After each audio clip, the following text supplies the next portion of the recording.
Hey traders, Raghee here.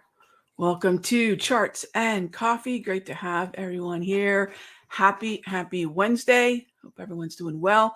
We have a busy economic calendar. I think it might be wise to start there in terms of what we're going to be dealing with for the morning. And here we go. So take a look at, this is Forex Factory, and take a look at the calendar. What we have is a number of FOMC speakers really sprinkled throughout the week.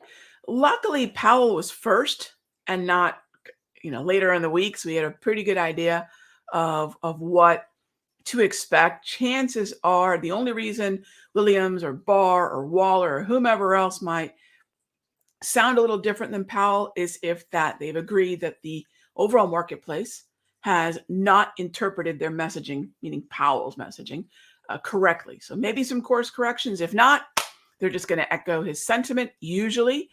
Let's talk about what the sentiment is. And this is really easy to measure. I know a lot of you are becoming really big fans of the Fed Watch tool. This is the easiest and really the only necessary macro when it comes to what is the Federal Reserve going to do and what does it mean to us and when are they going to do it and what are they going to do? All right. We're going to get to 4 3/4 to 5% in terms of that terminal target rate. Well, no, not the terminal rate. That's the peak. It looks like increasingly 5 to 5 1/4 is where we're going to land. So we get a 1/4 point hike in March. Remember, we already had that quarter in February, quarter in March, quarter in May. Now here's the drum roll. Are we going to get another quarter in June? And that is where the uncertainty lies. That's where when that 5 to 5 1/4 gives way to 5 1/4 to 5 1/2, which is yet another 1/4 point hike. That's the adjustment that now needs to be made, obviously going from data point to data point, whether that be growth, inflation, jobs. That's going to be how those columns align for June. There was some expectation that we could peak in March or May at that 5 to 5 1/4 or 4 3/4 to 5%. Now we're pushing the rate hikes potentially later into the year, June, and now we're between these two. Neither one of these outcomes, gang, is going to be a stock market killer or a bond killer or send the dollar to brand new highs. It is going to keep yields slightly stronger. It's going to keep the dollar slightly stronger until we've adjusted for this reality. And then it goes back to the trend it was. So my approach to this is remain bullish equities, remain bullish bonds, and remain bearish the dollar or bullish euro. So if you kind of want a trio of bullish places to look, equities, bonds, euro as an inverse play on the bearishness in the US dollar. All right. So with that being said, all right, let's go ahead and jump into, I did mention the FOMC. Check out forexfactory.com. Check out Trading Economics, and you'll see that it's not going to be smooth sailing. The bell rings, and we're already 15 minutes past the Williams speaking engagement, which is going to happen in about 10 minutes, 11 minutes here. 10 o'clock Barr. Not as impactful as Williams in terms of a Fed member who can move the market, but if they have FOMC in front of their name, clearly they can. 145 Waller, which should make for an interesting close. In between all that, we do have crude oil inventories and the 10-year, which means ZN, the futures contract, or the ETF IEF will be in play. All right, so let's get to it. What do we have coming up in terms of structure and decisions to be made? And what is it that we're looking at? A little bit of wait and see after the rally yesterday. Really nice rally, bounce right off the DPMRs, kind of holding for now, but we'll see what we get. So yeah, hey there, JR. We're looking at, 10 a.m., but we're going to get that 9:15 first, right? So we get Williams at 15 minutes before the bell. Then we get, Barr 30 minutes after. So yeah, the hits just keep on coming. I agree. All right, Kevin, happy hump day. Yep. Could I please evaluate? Sure. URA, uranium, and steel. Sure, for long calls. Let's jump on over then to the tops layout so we can take a look at the wave and market structure here and the daily. So let's move the daily, get a little bit bigger here. As we look at the daily, the chart to the right, north of the 200, sinking into the wave. I do like that for long calls. That's a reversion to the mean. What do I need for that? Uptrend, pull back into the wave. So I do like that, Kevin. I agree. And X, look at the size of the candle on X. That's a larger than normal candle. For you Princess Bride fans out there, it is a candle of unusual size, meaning we want that pause pattern. A pause pattern is a price pattern, not a chart pattern. I don't use chart patterns, price pattern, right? So we're looking at a minor low or an inside candle. Let's let price prove that we're pausing after that reversion to the mean. So like them both, I would be a little bit more cautious post earnings and post that large candle in X. And then also, I'll tell you what, Kevin, another thing that I would do. So if we were in the mastery right now, as soon as you bring up X, what I would do is immediately pull up XME or SLX. So let's do this together here so y'all get a taste of the process that we use in the mastery. And the process is really hinging on two really strong beliefs, they're facts, quite frankly, which are the overall indices, the sectors, they're all high concentration weighted. The really important ones, the majority of them, have very few stocks that have an overwhelming, disproportionate impact on where that index or sector goes. Think Apple and Microsoft and XLK. Think the way in which financials and healthcare are quite heavily weighted within the Dow, right? We have a small number of sectors and or stocks that are having a disproportionate influence on the broader averages. It's not an even weighting, right? I think a lot of you know this, but because of that, that helps us. That's actually really great. So what I'm able to do is look at something like X and realize that it's hanging out with a number of other stocks in, say, SLX, which is a steel ETF. Now, when we do scans, right, the process of sector secrets is what? Scan with a commonality, not a technical commonality. Scan with a weighting commonality. And that's the other thing I would recommend you do, Kevin. Jump in and ask yourself, is X the best place to be?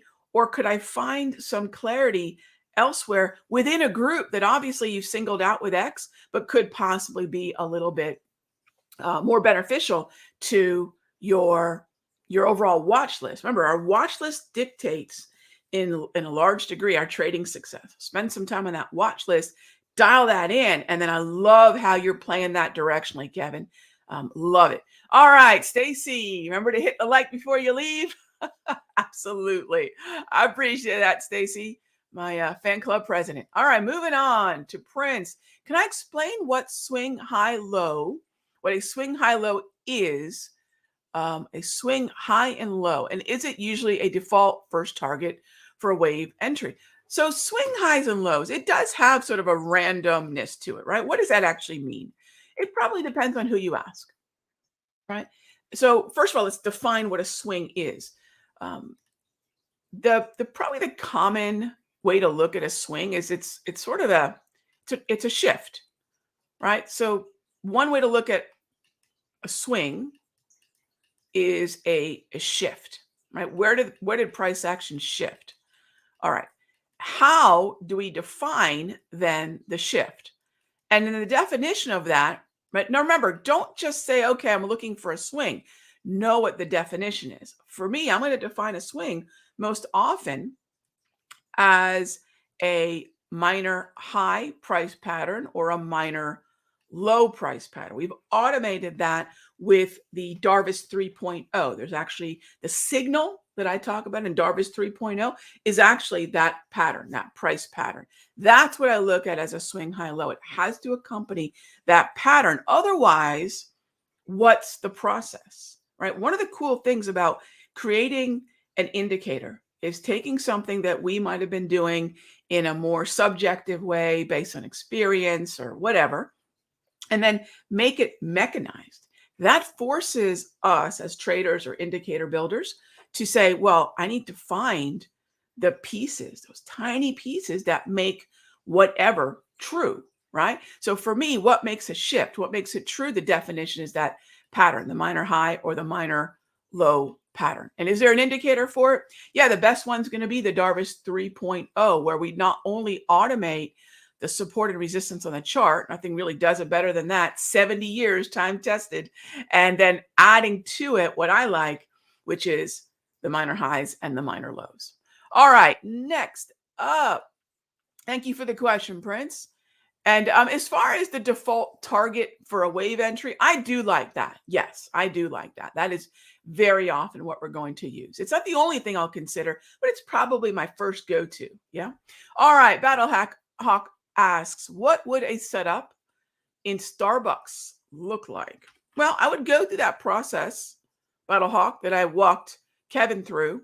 And then if Starbucks meets that criteria, I would look for a trend following entry to the long side. All right, next up, could I analyze the XLE on the 30-minute? Hey there, Eva. Okay, cool question. We analyze the XLE on the 30-minute. Sure. Let's do that. I'm looking at the tops layout with the daily price movement ranges on here. This is a 1-hour chart, which is my preference for identifying opportunities for short-term swing trading. What does that mean? Overnight, less than a week, right? It could be 1 or 2 days. It could be that very day, but it is generally going to be less than a trading week, less than 5 days. So less than 5 days. All right. With that said, let's shift that to the 30. Now, the 30-minute is still going to benefit from the daily price movement range for sure. And so we'll leave those on there. That's the daily range volatility, historical volatility, and XLE on a 30. We always start with structure. Eva, if for those of you that are in the mastery, we always start with structure. We always start at the bottom of the chart. Think of it this way. We always got to start at the floor. We always got to start at the foundation, right? And we build everything upon that. It's no coincidence at the very bottom of my screen, the foundation is the market structure. All right.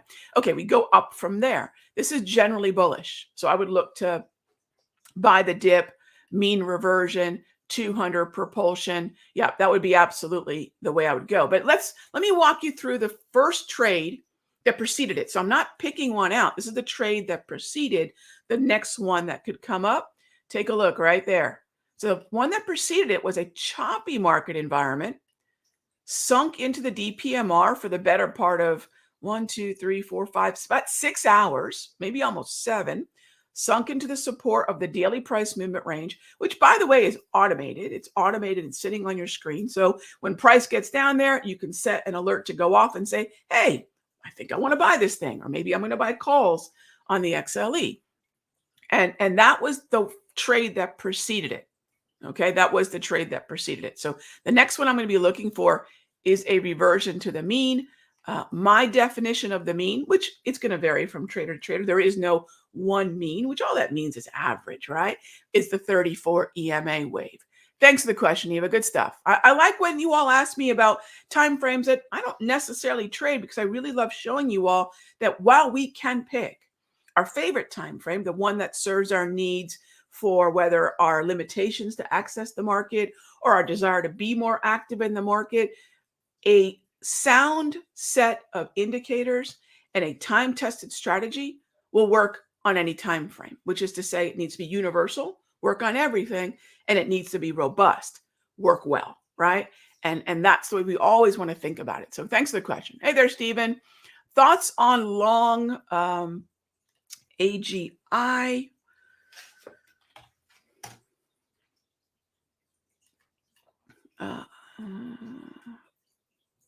Yeah, I'm fine with that. It's an oversold, potential oversold buy. NEM, that would be, I would pass on that. compared to, so if I'm going to rank this, Stephen, AGI looks good, NEM looks less good. So let's rank these, right? Let's do some good watch list building. BKR. BKR is your best trend. AGI is your next best trend. NEM doesn't have a trend at all. But if we're looking at an oversold market that's moved into a neutral environment, good price pattern, I would rank these as prefer the trend, then the market that was in a trend and is consolidating. Last, I would put NEM as far as my preference. Hey there, Martha. After a hot zone like yesterday at 1250, yeah, the 1240, 1250, that I thought it was 1240. But anyways, the Powell Shore event, how long do I wait to trust my hourly price movement ranges again? A great question, Martha, but let's go upstream a little bit to that. And let's go to the 1 hour and the 30-minute on, say, the S&P, right? That's a great bucket, kind of catch-all for lots of movement. What do I want to do here? Well, first of all, if it's a Powell event, do I really want to day trade this thing on, say, a 5-minute time frame or even a 2-minute time frame? Or would I rather give respect to the volatility and say, look, will HPMRs be able to handle whatever is going to come out of Powell's mouth? Or do I need a little bit more travel on the suspension, since we are most certainly going off-road most of the time, anytime Powell opens his mouth? So what I'm saying is we can look at hourly historical volatility, or we could look at daily historical volatility. I'm going to opt for the daily historical volatility, and I'm going to show you exactly what we had. There it is. Right. So if you're looking at something that can manage some rougher off-road terrain, it's usually going to be the DPMR. I love my HPMR, but when we're seeing higher volatility, we want to ask ourselves, is a 5-minute and an hourly volatility range enough to contain, to manage certain events like Powell? And I would say that's where the DPMR, as you can see right there, is going to shine. All right, so let's see here. Sergio asks, does the 10X indicator measure the same that the multi-trend does? Sergio, I don't know much about the 10X. I know that's John's color-coded candle process. I don't believe that they do measure the same thing at all. They are looking for similar things, but they're going about it differently. The multi-trend and the grab are built upon moving averages. The 10X, I don't believe is. I think it's more of a combination of ADX and something else. Oh, DMI. So no, they're not looking at data in the same way. And not to say one is good or one are bad. It's just there's chocolate ice cream and there's vanilla ice cream. And so yes, they're completely different. They're completely different in that. They're trying to do a similar thing, I believe, but no, they do not measure the same way. No, not at all, really. Okay, next up, let's see. Okay, I appreciate the feedback. Panabiker, I appreciate that. English is my primary language, so I will pass that on to the office. I appreciate it. All right, next up, what are my thoughts on ES price delivery being algorithmic in nature? It seems it moves to attack previous swing highs or lows for liquidity. Glenn, I will summarize my feeling on that with something that one of my mentors told me. He was both a floor trader. He made the rather rare transition to being a back office trader, which is to say off the floor, and then he manages a ridiculous amount of money. So I'm going to go to someone who is influential on me and frankly better at this game than I ever was. And it's my mentor. He has passed, but he taught me this, and I do believe it's true. The market moves in the direction of the most stops, and anything that complicates that truth is frankly unnecessary for me. The market moves in the direction of the most stops. And I think, Glenn, that's probably the best way to answer your question. All right. I appreciate the questions, gang. As always, thank you for joining us for Charts and Coffee. Thank you for caffeinating, dominating. Thanks for being inquisitive. Thanks for wanting to be better traders. I absolutely love the enthusiasm, and I'm excited for your journey, wherever you are on your trading journey. We try to meet traders wherever they are on their journey in the Sector Secrets room, whether they're noobs and we've all been noobs once, me too. Some days I feel like I'm there again, whether they're brand new, whether they're in a process of learning more, or whether they're in a process of of fixing past mistakes. Automating indicators is the way we can fix these things. And that's what I seek to do. All right, gang, as always, be good to each other. I'll see you tomorrow. Same time, same station.